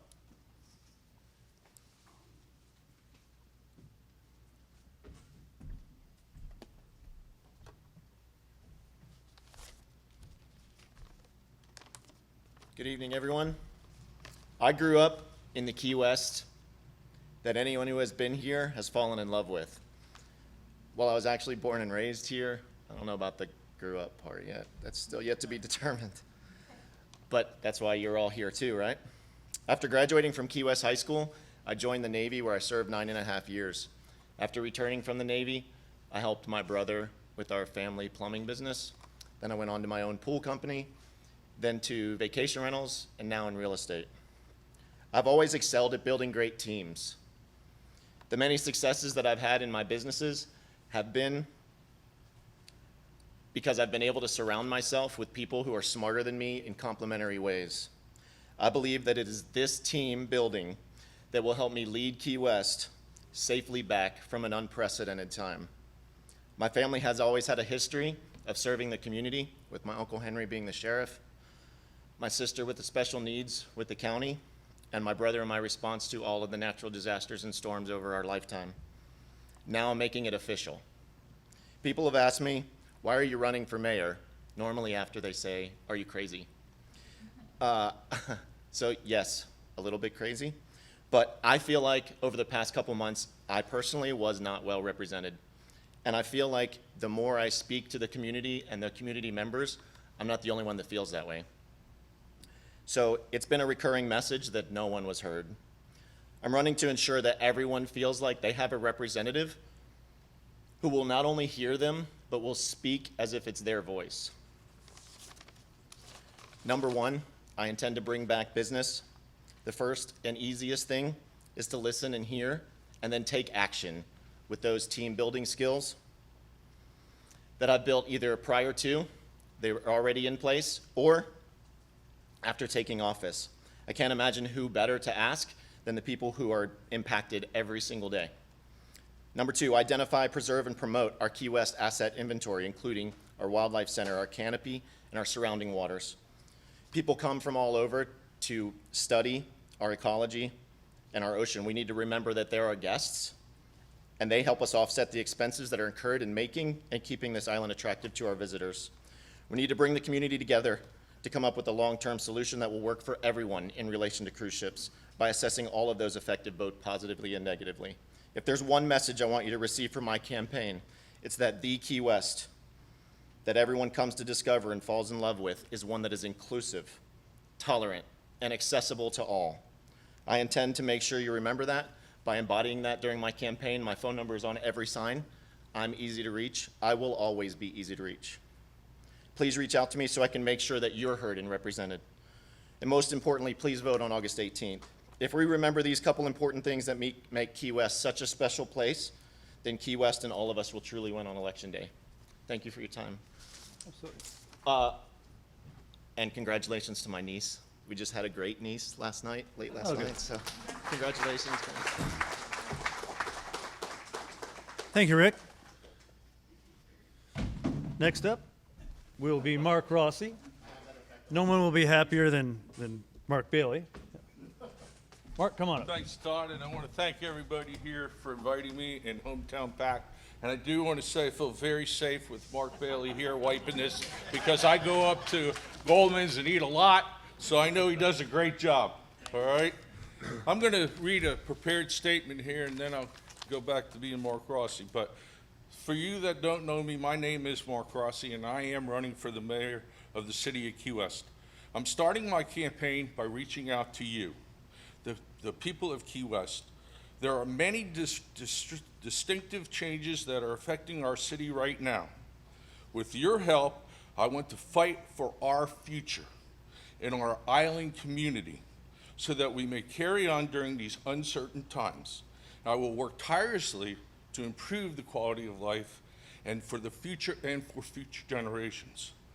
The people of Key West deserve an experienced servant with prior proven success as your mayor. I'm a little nervous, I'm sorry.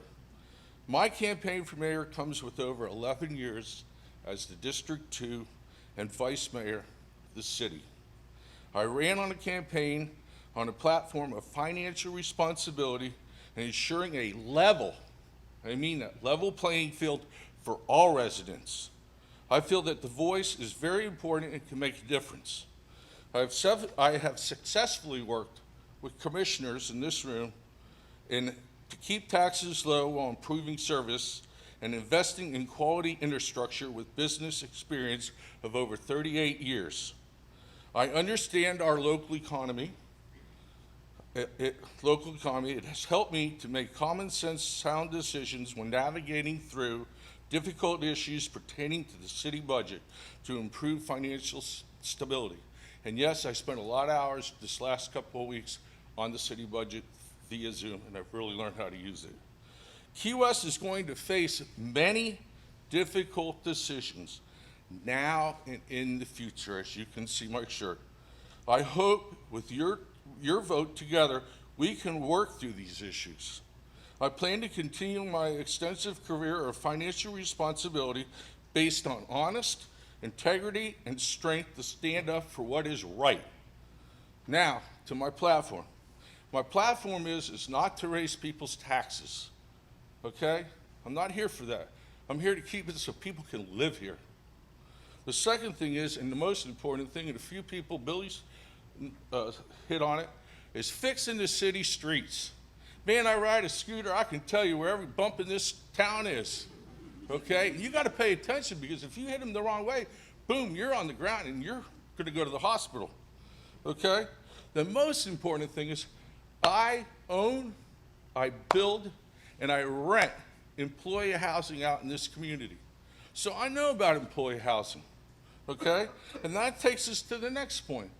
I believe that employee housing should be paid for by the employers, not by the taxpayers, okay? If I can do it, other people can do it, okay? That's the way it works. And to create, I want to make sure, and this is the most important, and then I'm done, Todd, is to create a level playing field for all.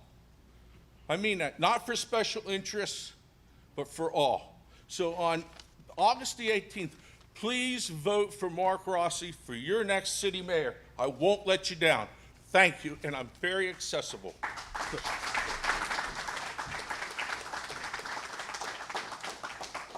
Thank you, Mark. Okay, now batting like infinite cleanup for the evening will be our current mayor, Terry Johnston.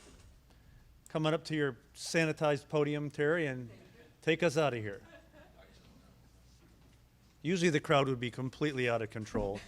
And also they would laugh at a lot more of my stuff. This is like the worst, hardest crowd ever. Oh, yeah.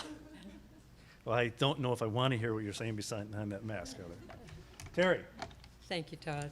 Thank you. Let me get situated here. Well, let me throw this down. Okay. Hi, I'm Terry Johnston, Mayor of the City of Key West. And you know, democracy works because of organizations like Hometown that do the heavy lifting to get the word out and to educate our citizens. And I just want to take 1 second to thank Hometown for this event and all the events that we're going to have as we get through this political cycle. I tell you a little bit about myself, but Facebook, the Blue Paper, and the Citizen Voice has already taken care of that, so I need to not mention one thing. You know, 19 short months ago, I was elected as mayor of the city of Key West. And in those 19 months, we have called on every city department in order to step up. We've engaged our citizens and challenged them to take ownership of our community. Together, we've been out cleaning up Mallory Square, painting street signs, repairing historic grave sites, and beautifying neighborhood pocket parks. And tonight, I'd like to tell you a little bit more about what we're doing in the future of Key West and what I've been working on as a full-time mayor for Key West. Since taking office, we have a full plan in place for a revitalization and connectivity of our downtown area, and that includes Duval Street, Mallory Square, and Clinton Square. And this will be the first time in 44 years that we have actually invested in our Main Street.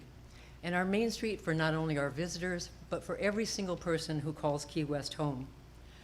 This March, we temporarily put most of our projects on hold, and we did it for a very good reason. In fact, we needed to make some very serious decisions for the city of Key West to keep the health of Key West. We acted swiftly and we acted decisively. About as decisive as that. We acted swiftly and decisively to keep our numbers manageable, and we did it. We have kept Key West and our community safe and stable. But now it's time to welcome back our visitors. It's time to welcome back responsible, respected visitors to our island so that we can recoup from our 2 months of pandemic pause. It's time to support our local businesses. It's time to restart all of our infrastructure improvements that are going to benefit our residents. You know, we are going through this pandemic together, and we're going to come out on the other side together also, but we're going to come out as a stronger, more resilient Key West. Throughout this campaign, you're probably going to hear the phrase, "Bring Key West back." Well, progress moves forward. It doesn't move back. So stay with me. Let's make this next term an excellent term. I need your vote on August 18th. Please vote Terry for mayor for Key West for continued progress. Thank you so much.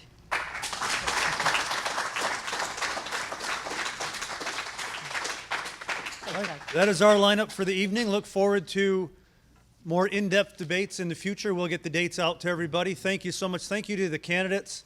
I'm the one up here watching people from behind. I see their hands shaking. This is way harder than you can ever imagine.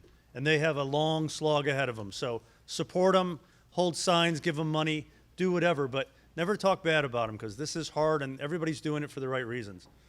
Thank you, everyone.